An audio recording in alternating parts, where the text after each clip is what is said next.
Got it. I suppose if I had to shoot an interview with you, I'd have to shoot it from the other side of the room.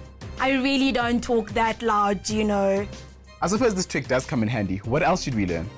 I'm sure you can stay away from noisy places like neighbors with loud music, soccer fields, or roads. Oh gosh, but what if my story's about music? Remember in the beginning when we spoke about plagiarism? Yeah? Now, if you record music or you have it in the background, you're like totally using that music. And if it's not your music, it's illegal. Uzobanjwa. Ish, so what you're saying is I can't put the music in now? No, Gino. But if you have music that's your own and you wrote it, or if your friend has music that belongs to them, then you can ask for permission and you can use it. That kind of kills my story a bit. No, it doesn't. It forces you to be more creative. Ish, yeah, ne. So what else do we need to look out for? Well, my girl YZ knows all about this stuff. Let's catch up with her.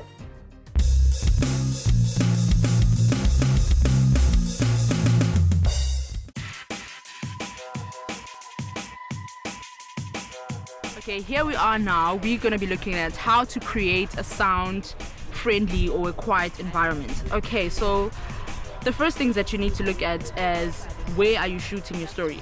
So long as you know the venue or the place where you're shooting your story, you need to study that place. For example, if you're shooting in a classroom, you need to know when are break times and when are students louder.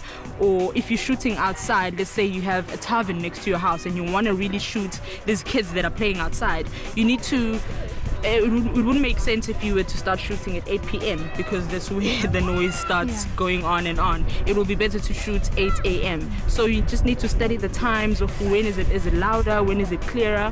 And the other thing that I want to talk to you about is that when you're shooting and you need to be thinking about sound is that when you're making a story, let's say you're making a story about reading a book and how you enjoy being in your room in quietness, what sounds that will come in there that are not important to your story. For example, we start hearing babies crying.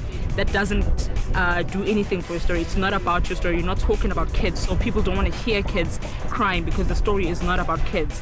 You're doing a story about books. Okay, now let's go and experiment what we've been talking about. Let's just step, you can have your phone, and we'll just walk through and let's just do a story about a peaceful environment and just to experiment on what you can hear and what you cannot hear. And that's the same thing that's going to be happening for your camera. For example, if you would listen out like this, if you want to put your phone in your pocket. If you were to listen out like this, what do you hear? I hear wind. You hear wind. Yeah. So it's really important to that shows you that it's quite windy, and then your phone is also going to be affected. And if you pull your hands backwards, I hear like Texas, like that's the background noise that you're going to be hearing.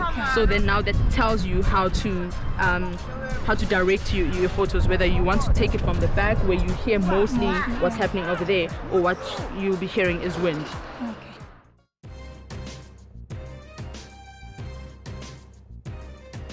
Do you know, I can hear everything, even your heavy breathing. Sorry, what? I couldn't hear you. Now that I've got the last piece of the puzzle to win the Vuselela Be a Cellphone CJ entry, all I can hear is the applause.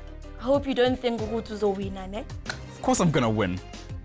Well, I'm going to be some pretty stiff competition. Oh, please, man, with everything that I learned today, like how to use sound and how far you need to be away from really loud noises, I'm sure I can beat you.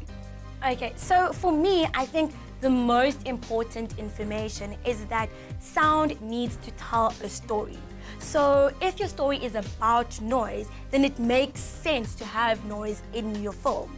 Say for instance, if your story is about taxis, then it makes sense to have the noise of the taxis in the background.